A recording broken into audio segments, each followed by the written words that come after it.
Hello everyone. பிழை இல்லாமல் எழுதுவது எப்படி? ஸ்பெல்லிங் ரூல்ஸ் இன் தமிழ். இங்கிலீஷில் எப்படி ஸ்பெல்லிங் ரூல்ஸ் இருக்கோ தமிழ்லேயும் ஸ்பெல்லிங் ரூல்ஸ் இருக்குது. ஸோ சில ஸ்பெல்லிங் ரூல்ஸ் வந்து நம்ம கிட்ஸுக்கு சொல்லி கொடுத்தோன்னா தமிழில் வந்து பிழை இல்லாமல் அவங்க எழுதுறதுக்கு யூஸ்ஃபுல்லாக இருக்கும்.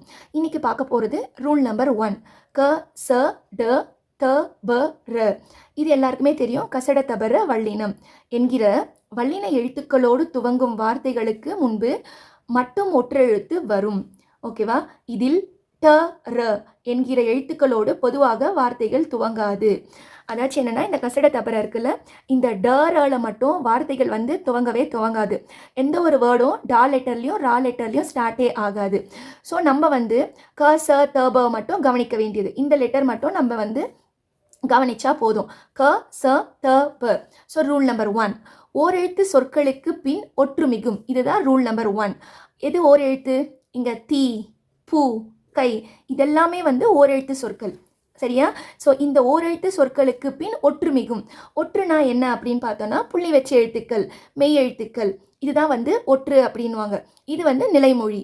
ஓகே, தீன்றது நிலைமொழி. நெக்ஸ்ட் பிடித்ததுன்றது வருமொழி.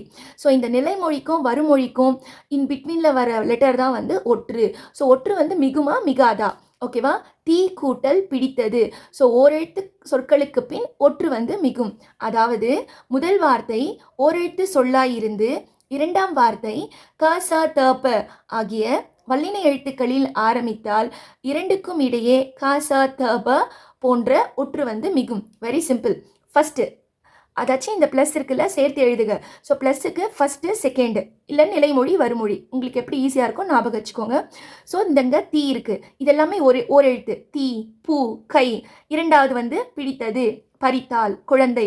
ஸோ இந்த ஓரெழுத்து சொற்களுக்கு பின் வந்து ஒற்றுமிகும். எதோட ஒற்றுமிகும்னா ப்ளஸ்ஸுக்கு அடுத்தது இந்த வருமொழியில் இருக்கிற ஃபஸ்ட்டு லெட்டர் இருக்குல்ல, இப்போ பி இருக்குல்ல, பியோட ஒற்றெழுத்து என்னது? இப்பு. நெக்ஸ்ட்டு பா, பாவோட ஒற்றெழுத்து இப்பு. நெக்ஸ்ட்டு கூ, கூவோட ஒற்றெழுத்து இக்கு. அவ்வளோதான். தீ பிடித்தது, பூ பறித்தால், கை குழந்தை. இதுதான் ரூல் நம்பர் 1. தேங்க்யூ.